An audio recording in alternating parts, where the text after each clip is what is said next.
Assalamualaikum warahmatullahi ta'ala wabarakatuh. Apa kabar semuanya? Terima kasih ya sudah selalu mengikuti pengumuman-pengumuman khususnya buat Irma Cinotnot. Mama Ayah bilang itu Irma selalu nonton loh, kata Mama Ayah. Ini yang diomongin udah ada. Coba ya langsung aja saya mengundang Mama Ayah. Mama Ayah, coba ini kok belum dapat Mama Ayah request to join. Baik, aku invite.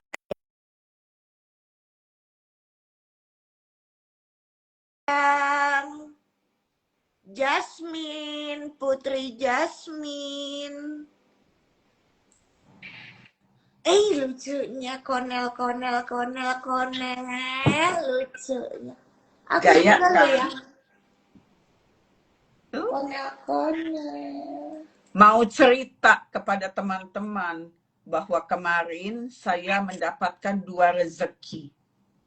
Rezeki pertama adalah hari ini saya punya tingkat kesakitan tinggal 5%. Alhamdulillah ya Allah. Yang diloncatin sama Kim, Iya. sementara tubuhnya belum siap, jadi tinggal 5%. Alhamdulillah ya Allah. Ditemani oleh adikku Syahnas Natasha Haq ke akupuntur, akhirnya rezekiku bisa menikmati hari ini, badannya bisa bergoyang-goyang. Yang kedua, aku mendapatkan rezeki tusuk konde. Gayanya seperti seorang artis senior yang terkenal, Jajang Cenur. Katanya sih itu, katanya Mbak Yeni, udahlah susah-susah ya kayak Jajang Sendur, katanya Mbak Yeni Indriani 83 bilang ini, pakai sumpit Mama Ayah. Sumpit. Tusuk Jangan konde. sumpit. Ini tusuk konde paling hits. Masa tusuk konde? Pakai sumpit mah di dapur. Ada buat colek-colek kalau lagi nyobain makanan. Ini beda. Ini sesuai dengan saya punya bulan kelahiran, yaitu batu ametis. Iya betul. Dia paling tahu deh bagaimana nyenengin kakaknya. Thank you, Nas. Masya Allah, I love you. Rezeki itu rezeki. Lihat dong yang. Iya. Lipstickku. Aku juga dapat rezeki kemarin, dapat lipstick dari Mama Ayah. Hari ini aku pakai lipstick hadiah dari Soraya Jasmine Haq. Kepalaku hatinya ikut goyang loh. Jadi kalau kepalanya goyang, hatinya juga ikut goyang. Aku juga konel-konel. Konel-konel. Kayak boneka tau nggak yang zaman dulu kalau dipencet. Tut. Taruh aja di dashboard mobil.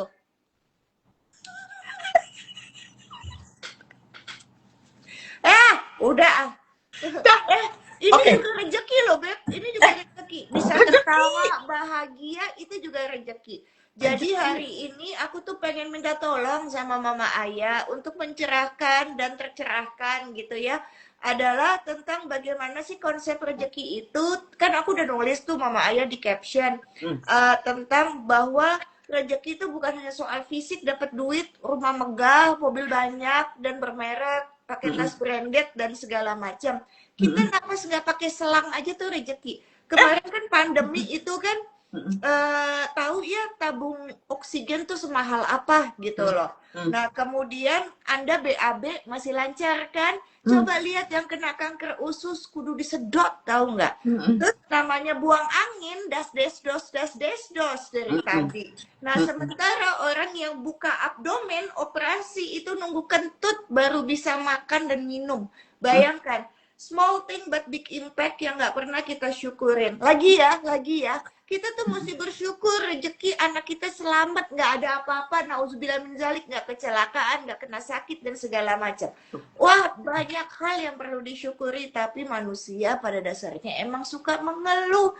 Yuk kita sama-sama belajar sama Mama Ayah. Jangan lupa ya sayangku semuanya, cinta-cintaku yang selalu setia dengan 2S, siapkan catatan Anda. Karena manusia susah ingat, gampang lupa. Iya, jadi Let's go, baby, Oke, let's go. semangat karena bicara rezeki, kita harus menjemput rezeki itu. Jadi, akan saya buka dengan apa sih pengertian secara filosofis. Jadi dasar daripada si rezekinya dulu tuh ya, sebelum kita masuk ke Al-Quran.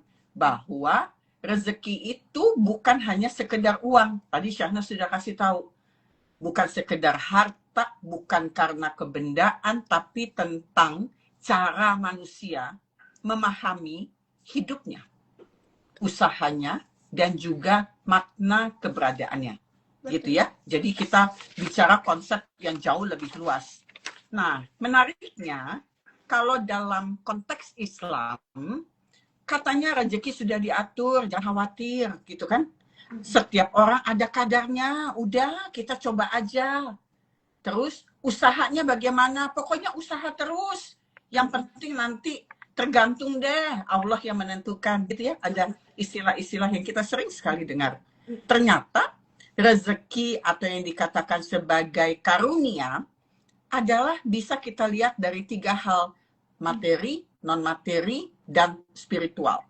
Kalau secara materi kita bisa katakan bahwa dia bisa dilihat dengan mudah, punya uang banyak, punya pekerjaan yang hebat begitu ya, terus punya rumah yang besar gitu kan standarnya, punya apartemen 10 gitu, terus makanannya super berlimpah, buka puasa mejanya penuh, minumannya pilihannya banyak, pokoknya nggak pernah ada kata kekurangan, pokoknya semua egonya dapat begitu ya, itu yang terlihat. Tapi juga ada yang rezeki itu katanya non materi. Non materi itu apa? Kesehatan, tadi udah dikasih tahu gitu ya. Punya keluarga harmonis, syukuri. Nggak banyak ulah. Suaminya bener, istrinya bener, anak-anaknya nggak ganggu, nggak drugs, nggak aneh-aneh. Syukuri. Ilmu, dikasih ilmu itu adalah sebetulnya rezeki yang bisa kita lakukan untuk membuka cara berpikir orang. Itu adalah bentuk daripada ibadah kita. Makanya bersyukur para guru, para dosen, walaupun gajinya tidak hebat di Indonesia, begitu ya, berlimpah, beda dengan negara maju. Tetapi itu adalah ladang amal yang bisa dilakukan. Exactly. Kesempatan. Sepakat. Saya punya kesempatan ketika saya memakai jalur kebaikan untuk membuka kesempatan. Itu saya pakai tuh. Betul. Saya harus membuka jalan kebaikan untuk diri saya sendiri, bisa bersentuhan dengan manusia lain. Ketika saya bersentuhan dengan niat saya mau berbuat baik, walaupun balasannya nggak selamanya baik. Tetapi lewat jalan baik itu, kesempatan saya kebuka loh. Bahkan saya bisa dibuka dari orang-orang yang menzolimi saya. Betul. Jadi jangan pernah putus asa untuk kita masuk ke dalam jalan kebaikan. Betul. Kemudian ada lagi ketenangan hati. Ketenangan hati itu zaman sekarang adalah privilege. Sesuatu yang istimewa. Karena semakin hingar-bingarnya dunia dengan teknologi, membuat orang ingin tampil lebih dahulu, ingin diberikan sebuah label yang paling banyak itu ya, itu merupakan satu rezeki yang mestinya Anda bersyukur gitu loh. Kemudian kita masuk ke wilayah spiritual. Spiritual itu bagaimana? Ada orang yang mendapatkan iman yang bukan sekedar ucapan saya beriman gitu, tidak. Kan kita udah sempat bahas tuh kemarin-kemarin. Ketika dia bisa merasakan sesuatu zat yang hidup di dalam urat lehernya itu bisa membuat ketenangan itu selalu ada. Apapun persoalan hidup. Imannya hidup. Bukan hanya sekedar kata-kata. Itu udah masuk ke tingkat spiritual, itu dalam banget. Tapi prosedurnya dia pakai proses tuh dari materi, non materi masuk tuh. Jadi ada 3 lapisan ketiga dia masuknya. Kemudian hidayah. Banyak orang mengatakan saya belum dapat hidayah. Saya masih belum dapat hidayah. Hidayah itu dijemput. Gak ada tuh kita duduk tenang, rezeki udah diatur sama Allah, katanya begitu kan dalam konteks Islam. Gak ada. Manusia bergerak, nggak ada tuh yang Diem. manusia diam, langsung rezekinya datang begitu. Betul. Betul. Ya, terus ada kemudahan untuk beribadah. Anda harus memiliki satu sistem di Betul. dalam tubuhnya sendiri untuk melakukan ibadah. Kenapa ibadah? Karena tubuh kita tuh harus diingatkan dengan cara yang kalian sudah yakini.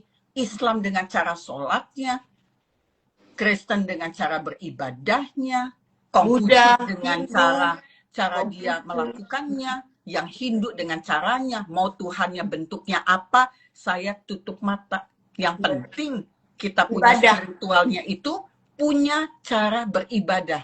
Gunanya untuk apa? Badannya tuh diingetin. Kenapa? Karena badan manusia itu males kalau nggak diingetin. Setuju. Sepakat. Begitu ya? Iya. Jadi kalau kita sudah melihat nih Nas, dalam konteks Islamnya ternyata dia menggali lebih dalam, artinya saya menagih sama Tuhan saya. Saya tantang Quran yang saya pegang selama ini. Saya tantang dia. Katanya kalau gitu Tuhan menjamin. Yuk kita buka, ada surat Hud. Surat 11 ayat 6. 11 ayat 6. Mama Ayah, sebelum ke 11 ayat 6, Nas boleh bacain sesuatu nggak? Boleh. Apa boleh. itu? Ini nih, 11 ayat 6 ya Mama Ayah ya. Itu juz 12. Nah, jadi aku tuh bikin catatan tentang rezeki. Jadi gini nih, rezeki itu di mana aku dengan kesadaran bersyukur dan manfaatkan saja kepandaian dan bakat. Tidak perlu terlebih dahulu membandingkan dengan orang lain yang saya anggap kurang atau malah iri dengan mereka yang lebih pintar dan berprestasi. Rezeki itu bisa dinikmati jika kita bersyukur dengan fasilitas materi yang kita punya, bukan karena membandingkan dengan mereka yang lebih miskin atau malah memuja yang lebih kaya. Mensyukuri saja pekerjaan atau karya kita tanpa perlu membandingkan dengan mereka yang kita anggap pengangguran atau yang kita kira berkarya lebih luar biasa.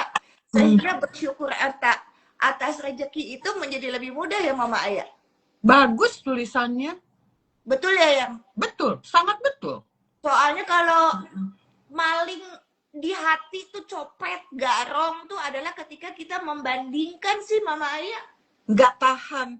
Betul. Tidak tahan dengan tekanan hidup. Betul. Karena memang hidup ini kan jahat ya. Hidup ini jahat dalam pengertian saya adalah tidak adil. Yang berkuasa, yang kaya, yang mendominasi. Yang miskin, yang standar, yang berusahanya keras, tertindas. Betul. Nggak ada lompatan-lompatan ego yang membuat keluar dari akal sehat. Betul. Itu betul tuh yang Nas tadi katakan, merangkum dari apa yang dikatakan dalam konteks Islam itu. Jadi saya mau membuktikan di Quran ini hanya sekedar tulisan atau memang sebetulnya ada jaminan yang Tuhan sudah berikan. Terus saya mendapatkan satu informasi dari surat Hud ayat 6, surat 11 ayat 6. Silakan untuk dibacakan. Auzubillahiminasyaitonirrajim. Bismillahirrahmanirrahim. Tidak satu pun hewan yang bergerak di atas bumi melainkan dijamin rezekinya oleh Allah. Dia mengetahui tempat kediamannya dan tempat penyimpanannya. Semua tertulis dalam kitab yang nyata, Lauh Mahfuz. Dia menyimpan di dalam Lauh Mahfuz. Mahfuz itu apa? Menyimpan. Dia menyimpan di Lauh Mahfuz. Lauh Mahfuz itu kan bumi ya. Menyimpan. Oh, jadi kalau gitu saya harus belajar tentang sistem atau ekosistem yang ada di dalam bumi itu. Pernah dengar nggak? Ada yang mengatakan ayat bahwa bumi diciptakan dalam 6 hari. 6 masa. 6 tahap. Begitu. Karena kalau kita bicara mengenai bumi, kita akan masuk ke dalam proses ekosistem itu berlaku. Pernah nggak kita berpikir, kan Nas anak IPA nih ya, ekosistem itu kan dari mulai misalnya bumi, kemudian hasil daripada tanaman yang di bumi dimakan sama belalang.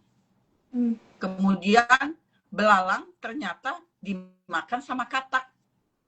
Kemudian katak itu adalah makanannya ular.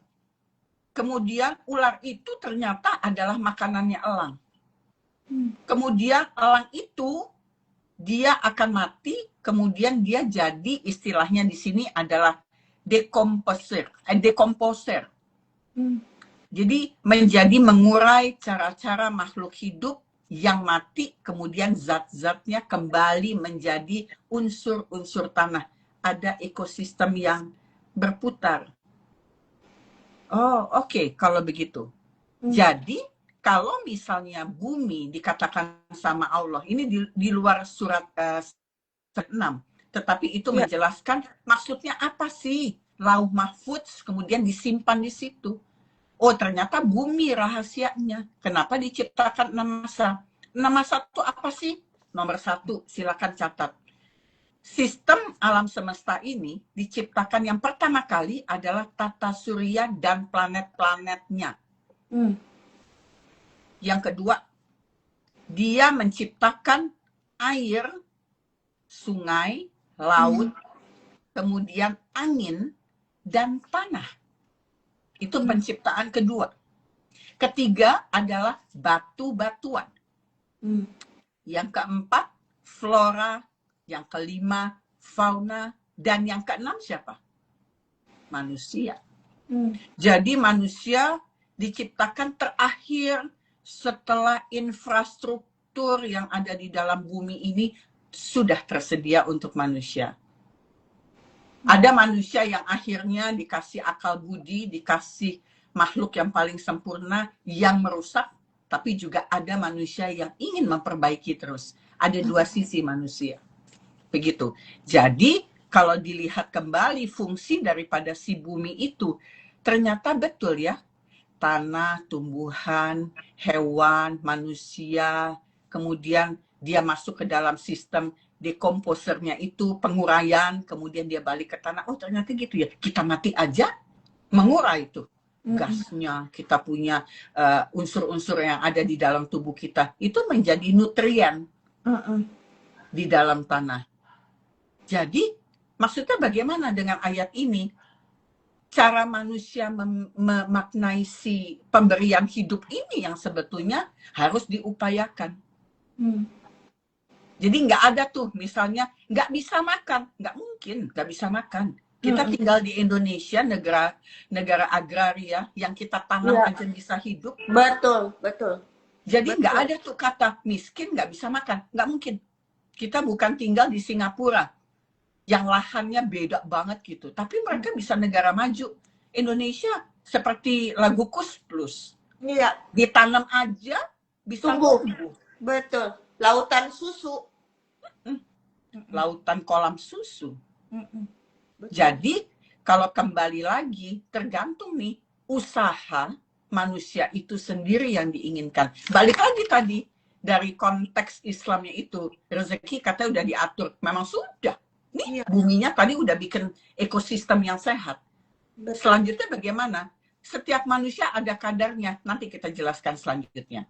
Tapi di sini ujungnya ditanyakan, kamu berusahanya sekuat apa? Bagaimana bisa memanfaatkan apa yang ada di dalam sekelilingnya? Begitu. Iya. Wow. Gimana menurut Nas? Ini sebetulnya memang ada suatu hal yang menyuruh, gini Mama Ayah, aku tuh pernah pergi ke China. Waktu itu syuting Kembang Setaman sama Ica gitu ya, sama Mbak Ida Iyasa. Nah, kemudian yang aku mau sampaikan adalah kan orang sana tuh pekerja keras ya, walaupun pakai sepeda reot itu pagi-pagi tuh udah nyuk, tapi mereka tetap dengan sepedanya itu bekerja. Karena betul. Orang China tuh etos kerjanya mak edun pisan lah, pokoknya kita mesti ngikutin. Kemudian waktu itu ada peringatan 1000 hari Islam di China. Nah, sehingga kami ke masjid tersebut. Dan di sana tadinya tuh yang Nas lihat gitu ya, dimanapun di pasar, di mana nggak ada pengemis. Tetapi ketika Nas ke masjid, kemudian ikut mengabadikan perayaan 1000 tahun di sana, Islam berdiri di China. Terus pas keluar ada pengemis. Bisa ngikutin ya. Ya. Maka jadi aku senang sekali yang Mama Ayah sampaikan. Bahwa rezeki itu mesti dijemput, rezeki itu mesti diupayakan, dan kalau memang ternyata kita tidak dipantaskan pada titik itu untuk mendapatkan rezeki yang itu, ya udah turunin aja standarnya, tapi nggak usah minta-minta. Ada nih, habis ini kita bahas. Betul itu, nyambung. Wow, lanjut. Ada 5 Mama tahapan. Mama Ayah, lanjut. Lanjut, tunggu. Ini bukan sumpit. Supaya kelihatan, nah. Dari samping. Ayo, lanjut. Ada 5 tahap. Ya. Tahap pertama.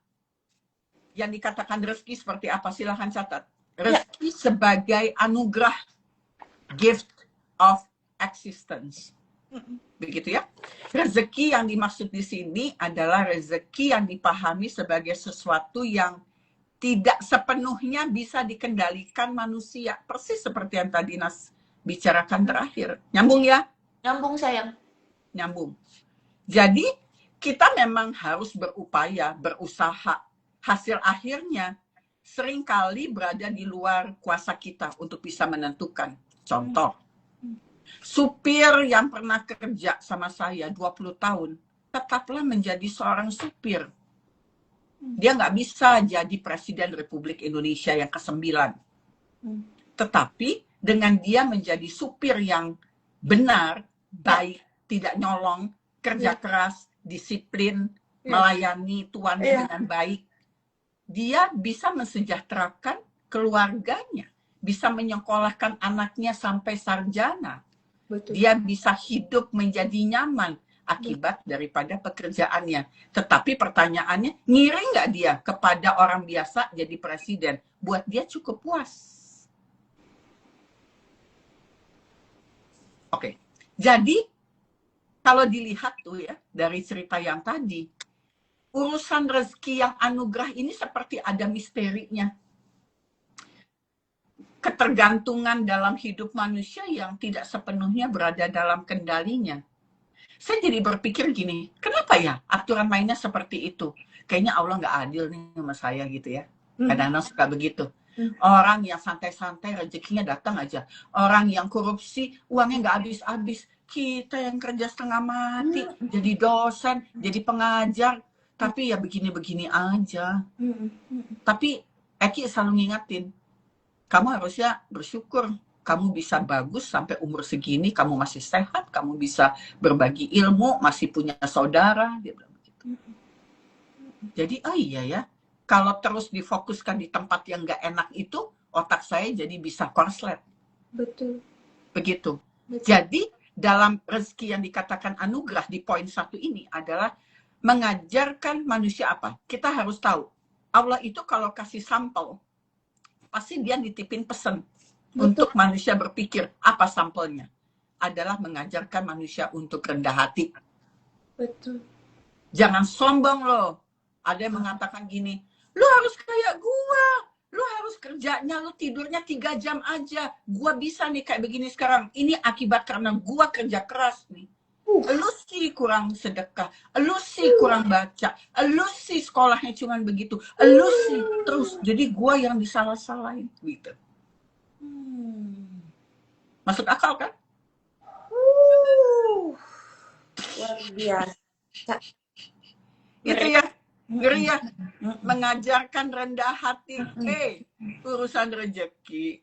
Itu nggak sepenuhnya lu yang hebat. Udah ada kadarnya. Emang kadar lu dapat segitu. Lah supir yang 20 tahun gimana kadarnya? Ya udah kadarnya segitu. Tapi kesejahteraan hidupnya tercukupi semuanya. Hati-hati. Jangan sombong.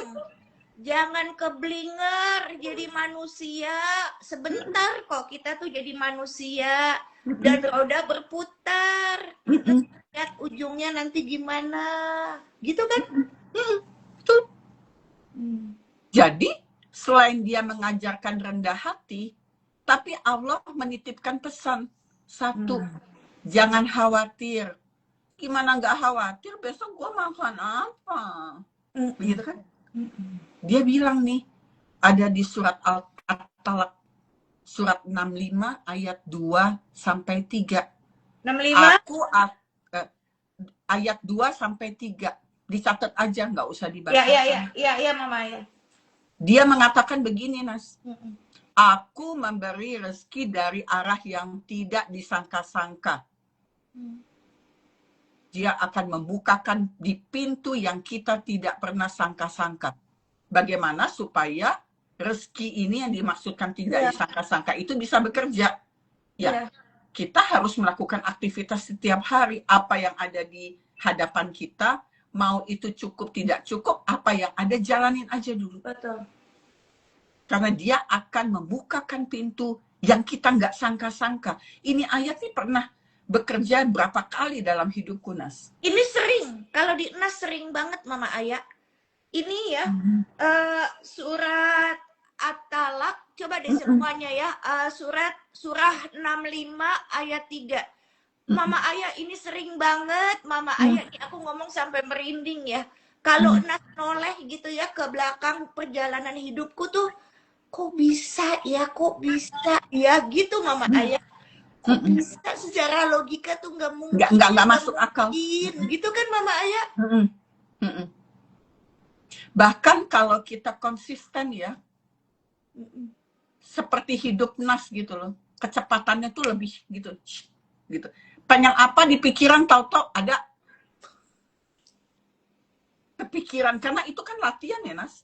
Karena kan kita mengambil gelombang ya. Karena kan kebaikan itu kan gelombang. Semakin dia meresponsnya cepat, semakin gelombang itu juga makin kuat kan. Oh, gitu. Jadi baru mikir, aduh sebenarnya ini bisa nggak ya?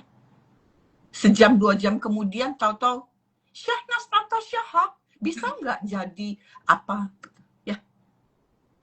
Atau ada kesulitan urusan yang lain-lainnya, tahu-tahu ada aja orang yang memberikan pintu ketenangan. Ada orang yang Nas lagi gelisah, ada yang memeluk Nas. Iya betul.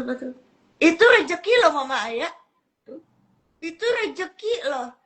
Ketika aku nggak bisa ngegaji pegawai karena memang semua lagi sulit, dunia lagi sulit, kemudian pegawaiku bilang nggak apa-apa, nanti aja tahu kalau lagi susah uangnya. Itu rezeki loh, dapat sumber daya manusia yang setia, yang mau menderita bersamaku, mendirikan sesuatu. Itu rezeki loh Mama Aya. Barusan sebelum IG Live, tukang masakku kan Siti, itu kan udah kerja hampir 20 tahun. Ini Siti kayaknya lagi nonton nih. Terus ngasih tahu, saya hari ini mau bahas sama Ibu Nas, bahas soal rezeki. Saya tuh rezeki loh, Ti, punya kamu. Kamu kerja mengabdi di rumah saya jadi tukang masak. Oh iya Bu, betul. Nggak semua orang bisa mendapatkan hubungan yang bagus. Orang baik, bisa kerja panjang. Saya terima kasih loh sama kamu. Karena untuk mencari orang yang jujur, yang bisa dipercaya di rumah, yang bisa menjaga semuanya, itu nggak gampang. Itu rezeki. Makanya saya bilang terima kasih ya, Ti. Gitu. Jadi kita matanya tuh jangan cuma lihat sesuatu yang material. Betul. Ada non-material yang perlu kita lihat lebih dalam, bahkan masuk lebih dalam lagi spiritual yang tadi secara konteks Islam tadi yang di awal. Bagus ya? Bagus banget, Masya Allah Mama Aya. Iya, Masya Allah. Kita tuh diajarin ilmu rezeki itu tentang ridho. Ridho itu kan puas gitu ya. Misalnya kayak kita ngurusin orang tua yang sakit, yang udah payah gitu. Kita ngurusin pol-polan. Dan akhirnya ketika digenapkan rezekinya dan dipanggil pulang ke kampung ilahi, terus kita berpelukan Mama Aya sebagai anak bilang, aku ridho, Mama pulang, aku ridho. Kita udah ngurusin pol-polan. Allah mengatakan hal lain. sumber dari segala rezeki yang ada hidup di dunia. Inna Allaha huwa ar-razzaku zu'al kuwati al-matin. Yang artinya seorang pemberi rezeki punya kekuatan yang kokoh. Kalau lu pede, Allah lebih dekat dari urat leher, nggak pernah curang dalam hidup, nggak mengambil hak orang lain, lu yakin bahwa hidup lu pasti terjaga dengan jaminan tadi yang ada di Quran yang bukan hanya sebagai pajangan atau etalase, Betul. dapat. Itu betul. Itu yang pertama, baru pertama tuh. Cakep ya ayatnya. Banget. Lanjut dong ayat. Yang kedua, rezeki yang dikaitkan dengan makna hidup. Artinya rezeki yang di sini bukan jumlah keleluasaan yang kita dapat. Pekerjaanmu lebih banyak dariku, hartamu lebih banyak dariku, anakmu lebih banyak dariku, tas kamu lebih banyak dari aku, berlianmu lebih banyak dari aku, bukan. Tetapi kalau masuk ke makna hidup, makna itu kan sesuatu yang tersirat, bukan yang tersurat. Betul. Ketika dia menyentuh hati kamu, cukup hati kamu yang mengatakan,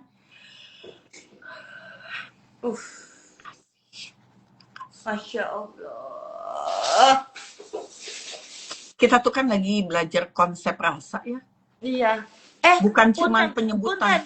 Apa? Punten Mama Ayah, ada Pak Yai Taufik Damas.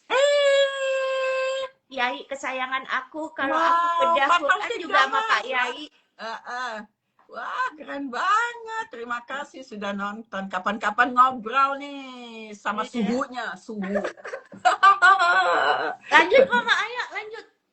Jadi cukup hatinya yang bisa merasakan satu titik yang gitu, puas. Karena bisa buktiin. Karena kepuasan hidup manusia mendapatkan rezeki itu ketika rasa itu nyampe ke hati. Bukan cuma sekedar, alhamdulillah dapat duit ya Allah. Enggak gitu. Ya enggak sih? Manusia itu kan, ya Allah dapat tas baru, senang banget gitu. Emang iya sih, gue juga senang gitu kan. Tapi itu kan sesaat ya. Senang sesaat. Yang saya cari ini kepuasan yang beda rasanya. Nggak bisa dibeli itu. Senang dan bahagia itu beda. Betul. Jadi kalau ditanya masih senang tas? Masih. Masih senang parfum? Masih. Gitu. Baru dapat parfum baru nih. Dari temanku. Enak ya? Alexandria. Dari enak. Button scarf. Wow. Nanti aku coba kalau ke sana. Nanti ambil aja. Jadi maksudnya begitu. Bukan cuma sesuatu kebendaan, tetapi sesuatu yang bisa kayak ngebayangin ada orang makan mangga. Iya. Terus kita bisa ikut ngeces walaupun cuma ngeliat. Jadi ikut yang, kenapa jadi air liur gue ikut? Padahal kan gue cuma nonton begitu ya. Iya. Nah, rasa di hati juga mesti begitu. Tapi bisa dapat nggak semua orang? Nggak semua orang. Nggak semua orang. Harus apa? Dibuktiin dulu. Prosesnya dijalanin dulu. Iya. Nggak ada yang instan begitu. Jadi kalau balik ke sini, saya jadi ingatnya begini nih Nas. Soraya Jasmine Haq ini kan orang yang kalau mengikuti filsafat itu kan aliran stoik ya. Stoik itu artinya mencoba untuk fokus segala sesuatu yang hanya bisa kita kendalikan. Apa yang bisa kita kendalikan? Yaitu ya sikap kita, usaha kita. Hanya dua itu, sikap dan usaha. Sebagai reaksi terhadap aksi yang kita tangkap. Sikap, bagaimana sikap kita, kemudian usahanya sampai apa. Hasil akhir, serah deh. Yang penting usaha. Begitu kan? Jadi kalau lihat dari aliran stoikisme ini adalah harta rezeki itu sesuatu yang sifatnya eksternal, di luar kemampuan kita. Betul. Yang kita harus jaga nih dalam hidup sebagai manusia, termasuk saya nih latihan terus tiap hari. Sesuatu yang ada di dalam yang harus saya jaga. Kalau enggak, waduh hidup saya capek banget. Betul. Hasad, Ada penyakit hati jadinya. Gitu kan? Betul. Jadi Itu sikap bahaya bijak. loh, yang tahu nggak, yang penyakit hati itu bahaya. Nanti akhirnya jadi psikosomatis. Ya. Karena Nah, ke iri, organ. dengki, ngelihat orang yang lebih, kan penyakit hasad ya, penyakit hati ya. Nah, itu tuh pengaruh sama tubuh loh, yang Sangat, sangat kena ke organ tubuhnya. betul, betul. Tahu nggak yang pertama yang kena apa? Ginjal. Karena Jadi organ yang pendiam itu. Karena dia mesti ngeluarin racun kan. racunnya bukan apa yang cuma dimakan. Exactly. Apa yang dilihat, apa yang didengar, kemudian mengubah sel tubuhnya. Masya Jadi Allah. maksudnya Nas itu adalah organ kita itu bicara. Betul. Itu cara bicaranya organ. Dengan apa? Melalui penyakit. Betul. Istilahnya psikosomatis. Penyakit yang datang dari pikirannya sendiri. Itu cara organ kita bekerja. Dia bicara. Betul. Wow, wow, wow. Karena Mama Aya, Nas itu ya, karena sesudah jadi penyintas CA, kan akhirnya mendedikasikan dirinya. Mama Aya tahu ya, aku suka mendampingi para pejuang-pejuang yang baru pertama kali diidentifikasi bahwa dia mesti berjuang dengan kanker. Itu beda banget. Sikap ridho itu beda, sikap ikhlas itu beda. Itu beda sekali. Bahkan udah stadium terminal, stadium akhir yang harusnya paliatif, itu masih bertahan ada sampai saat ini. Dibandingkan yang stadium awal, cepet banget naik stadiumnya sampai akhirnya udah pulang ke kampung ilahi. Terus susternya juga yang masukin infus kalau mesti kemo, dia selalu begini, yang ikhlas ibu, yang ikhlas. Gitu. Beda banget masukinnya, obatnya juga beda banget cara masuknya, nggak terkedek-kedek, nggak langsung macet, nggak langsung apa. Itu tahu nggak? Jadi benar, ketika kita digenapkan rezeki.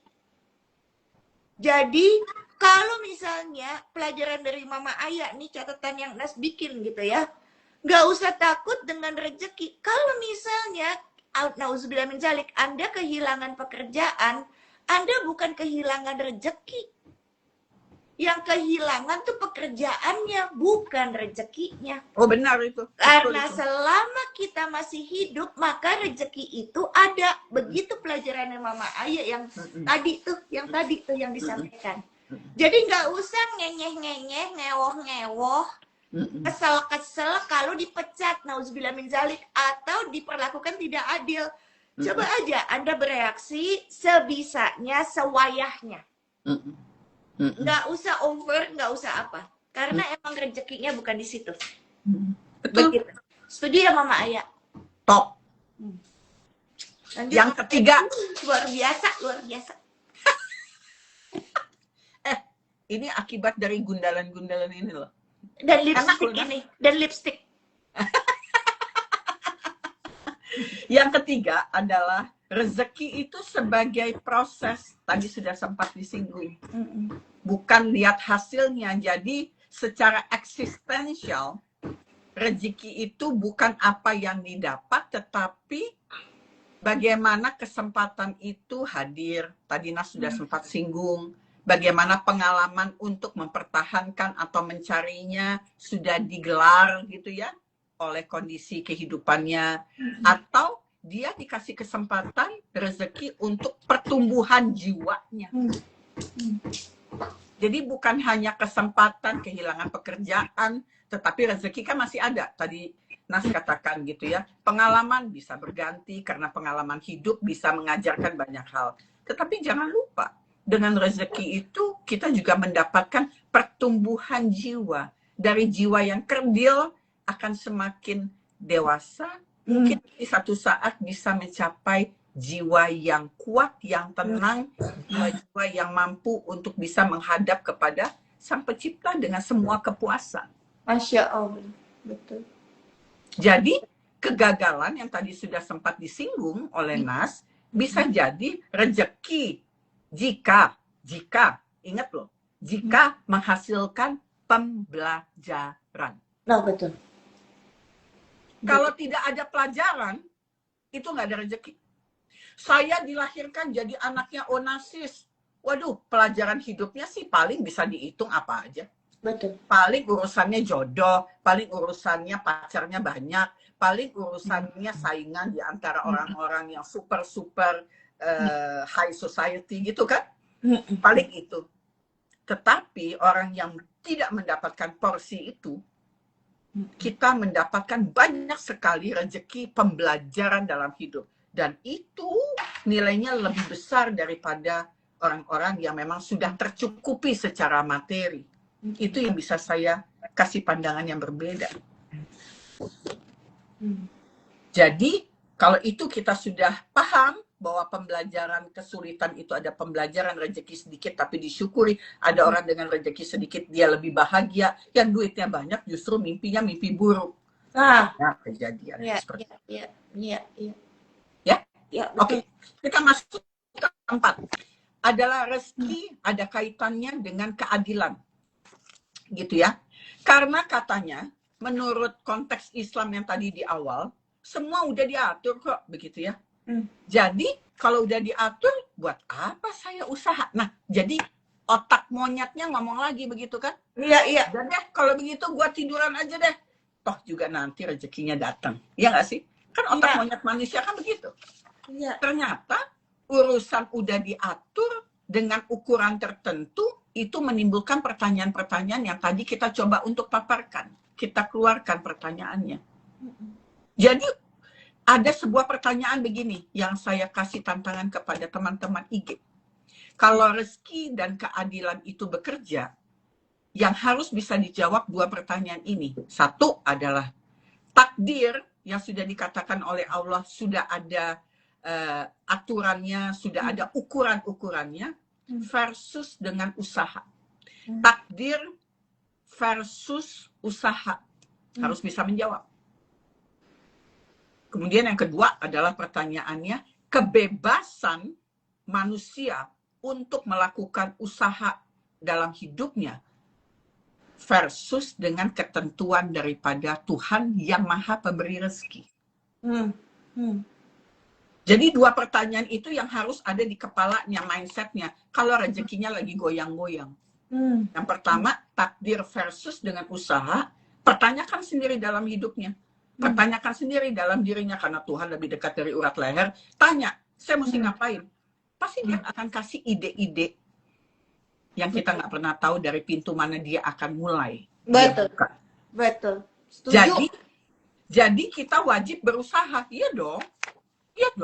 Karena pilihan hidup kan ada di kita. Tetapi jangan lupa bahwa kita tidak berhak mengklaim sebuah kesuksesan, sebuah pencapaian menjadi hasil sepenuhnya milik saya. Betul. Karena ada campur tangannya Tuhan Sang Pencipta di situ yang bermain. Jangan sombong loh, yang tadi di awal. Kerja keras dong, kayak saya dong. Banyak baca buku. Aduh, baca buku satu aja matanya udah mau +2 nih gitu kan. Mesti pelan-pelan gitu kan. Tapi kalau ada yang sombong dengan keilmuannya, kayak saya baca dalam 1 tahun saya bisa membaca 150 buku. Wah, saya nggak sanggup. Ada tuh dosen yang kayak begitu. Saya tidak melihat daripada kuantitinya, jumlahnya buku. Tapi saya ketika membaca buku, saya pribadi Soraya Jasmine Haq ini, saya baca per kalimat itu benar-benar diulang-ulang. Supaya apa? Masuk. Dan dibikin tulisan. Makanya ada jurnal Soraya. Itu salah satu contoh misalnya. Jadi ini kaitannya relate banget nih Mama Aya. Jangan kau berkoar-koar soal agama di depanku. Karena aku akan melihat agama di perilakumu. Tepat.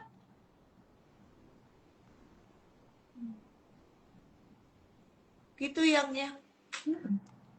Karena itulah bedanya membaca dengan cerdas literasi. Membaca dengan cerdas literasi. Beda. Cuman baca doang 150 buku, kalau nggak nampol di kelakuan sama aja bohong. Mendingan lu ngelakuin, gue nyontoh, oh begitu hasil pendidikan pembelajaran. Sehingga kita bisa tahu dia sudah belajar atau hanya sekedar sekolah. tanda pernah sekolah, ijazah. Tapi itu terjadi. Dengan banyak Apalagi orang. dunia digital seperti ini, semua dikasih tumpukannya buku-buku bagus. Wah, saya achievement bisa menyelesaikan 150 buku. Nggak buat saya pribadi itu bukan sesuatu yang menjadi ukuran. Betul. Dia paham nggak makna tulisan itu? Bisa aplikasikan nggak? Setuju. Bahkan yang terpenting, Nas, kalau soal keilmuan, saya bisa menciptakan sesuatu yang baru. Oh, itu manusia yang benar. Benar. Dan itu kan yang kita inginkan di umur-umur udah senja kayak begini, Mama Ayah. Kayak ini ilmunya Pak Bloom, taksonomi Bloom. Jangan Taksonomi Bloom. tingkat rendah. Kalau berpikir tingkat rendah, cuman ngerti, paham, ngelakuin. Tapi berpikir tingkat tinggi, kita itu menganalisa, mengevaluasi, kemudian menciptakan sesuatu. Itu udahlah umur matahari mau tenggelam masih juga begitu berpikir tingkat rendah. Ayo dong berubah, gitu kan Mama Ayah? Ini kita umur sudah Nas 50-an, Ayah sudah 60-an. Kita kondisi generasi yang masih belum punya informasi begitu lengkap. Sekarang harusnya achievement itu dicapai lebih dini usianya. 20-30 harusnya lebih cepat dong. Betul. Harusnya dong, sesuai dengan pergeseran dari teknologi itu. Nah, itu tantangan. Ya. Lanjut, Mami. Yang kelima adalah rezeki sebagai ujian. Ini yang terakhir. Ya. Rezeki sebagai ujian artinya kalau sekarang posisinya lagi kekurangan, Anda harusnya berpikirnya begini. Saya harus ngapain ya? Ngikutin aja. Tenang, ikutin. Ikutin. Nafas, ikutin. Saya nggak mau katakan sabar, nggak mau. Iya. Sabar itu rasanya gitu loh. Iya. Gemesin. Ikutin, diam ikutin. Apa yang ada lakukan, apa aja terserah. Tapi ikutin, tenang. Itu kuncinya. Kalau lagi berkelimpahan, ngebludak, semuanya dengan mudah dikasih gitu ya. Anda harusnya selain bersyukur, Anda tahu tanggung jawab kenapa dikasih berlebihan saat ini. Iya. Sehingga apa? Bukan apa yang kita terima sekarang. Setuju. Apa bentuknya. Tetapi nomor satu, manusia akan dinilai bagaimana sikap dia. Setuju. Gitu kan? Setuju. Sikap kita, kalau kita lagi diuji kekurangan, bagaimana sikap kita ketika menerima kelimpahan, itu menjadi sebuah raport yang akan diisi sebagai penghisapan pada hari ini. Iya. Kalau nanti malam ada yang mati setelah mendengarkan kita, Masya Allah. atau tersadarkan dengan apa yang kita bicarakan, Benar. Anda masih ada waktu sebentar. Titik sadar itu masuk. Ketika itu masuk, selamat. Masya. Jangan sampai kita mati, masih ingat kan? 3 jiwa. Jiwa yang lagi marah. Marah karena saya lagi marah. Dipermainkan dengan kehidupan. Karena saya dikasih serba kekurangan. Ketika dalam kemarahan, nyawanya dicabut. Waktunya dia pulang. Aduh. Enggak kan? Enggak begitu kan maunya. Benar kan maksudnya dari mulut ini ngomong? Jalannya terseok-seok tuh misalnya nanti. Ya. Atau saya lagi menyesali perbuatan saya masa lalu, saya masih ngegrundel, saya masih masuk ke dalam dimensi penyesalan yang saya menyalahkan diri sendiri, menyalahkan Tuhan, menyalahkan orang tua, menyalahkan semua yang ada dalam kelilingnya. Tahu-tahu nanti malam mati, tapi kondisinya masih di titik itu. Itu ada kan di Quran kemarin kita udah bahas. Iya. Nggak mau. Nggak bisa itu mutmainah, nggak bisa. Jiwa yang tenang susah kalau kayak begitu, jalannya repot ya Allah. Betul. Jadi kalau mau jiwa mutmainah yang tadi Syahnas katakan, ketika titik kesadaran itu paham, walaupun susah yang penting sadar. Iya, iya. Eling. Iya, Orang Jawa iya, bilang eling. iya. Iya. Paling kalau lagi perlu bernafas sebentar, mundur dari kehidupan, pergaulan, Betul. itu akan lebih aman daripada Stop sosial media itu bahaya. Kalau lagi gerundel-gerundel, stop aja dulu. Suka ngeliat yang, aduh, jadi ngebandingin. Mm. Setuju. Menarik soal rezeki. Yang dilihat bagaimana sikap kita. Jadi yang akan dilihat apakah saya kaya, apakah seperti kita dikenal masyarakat bersaudara, misalnya begitu kan? Nggak dilihat itunya. Followernya berapa? Nggak ditanya followernya berapa. Betul, betul. Itu kan rezeki ya follower menurut Iya, mereka betul, yang main-main betul. media sosial. Nggak ditanyain. Tapi bagaimana sikap kita. Itu kan cara pandang yang berbeda. Orang terjebaknya apa? Wih, hebat dia, followernya banyak, pasti masuk surga. Nggak begitu kan konsepnya. Gampang benar masuk surga. Sementara surganya yang kayak apa, di mana nggak tahu, tahu-tahu bilang masuk surga, begitu kan. Wah, saya pokoknya belajar seumur hidup, pasti Tuhan bangga sama saya, atau orang tua saya bangga sama saya. Mati gitu kan. Apakah itu yang menjadi ukuran? Enggak. Bagaimana sikap kita ketika kita mendapatkan ilmu itu, gitu. Sepakat. Masya Allah. Luar biasa. Ya. Keren banget, keren banget. Mama Ayah izin untuk menutup karena tinggal 7 menit lagi. Nanti terakhir Mama Ayah yang menyampaikan. Ternyata ilmu rezeki hari ini aku membuat catatan ya. Catatannya buat aku adalah sungguh luar biasa nih. Dimana ternyata aku belajar memaafkan dan berdamai dengan diri sendiri sebagai rangkuman dari semua ilmu rezeki ini. Belum juga selesai gitu ya soal prasangka, antara prasangka baik dengan kecerobohan saya yang hatinya suka ya berprasangka buruk itulah gitu loh. Nah setelah saya merenung kembali nih dengan ilmu yang dikasih sama Mama Ayah, kakak saya tercinta Soraya Jasmine Haq, Putri Jasmine yang kasih saya lipstik merah begini. Saya jadi punya saya jadi punya tingkat kedewasaan sendiri gitu. Sehingga mesti sesuai berprasangka dengan orang. Stop untuk konflik di dalam batinnya dan bersyukur sama Allah bahwa di Ramadan ini betul-betul mendapatkan sesuatu yang luar biasa. Saya ingat sama seorang kakak yang deket juga dengan saya itu Mbak Rika Novriadi. Mbak Rika. Iya, Mbak Rika suka nonton dan suka mendoakan Mama Ayah juga. Terima kasih. Jadi Mbak Rika selalu bilang gini, kalau aku ngegrendeng-grendeng gitu ya, jangan pernah mengukur orang dengan penggaris kita ya Nas. Itu tuh kena banget di aku. Silakan Mama Ayah. Huwa allazi ja'ala lakumul arda dalulan famshu fi manakibiha wa kulu min rizkihi wa ilaihi an-nur. Dialah yang menciptakan bumi itu mudah bagimu, maka berjalanlah di segala penjurunya dan makanlah sebagian dari rezekinya dan hanya kepadanya kamu kembali setelah dibangkitkan. Sampai besok. Sampai besok. Jangan nangis dong. Allah baik banget tahu. Iya emang. Kenalan sama yang ada di dalam tubuhmu. Lebih dekat dari urat leher. Iya, Allah tuh baik banget. Love you, Nas.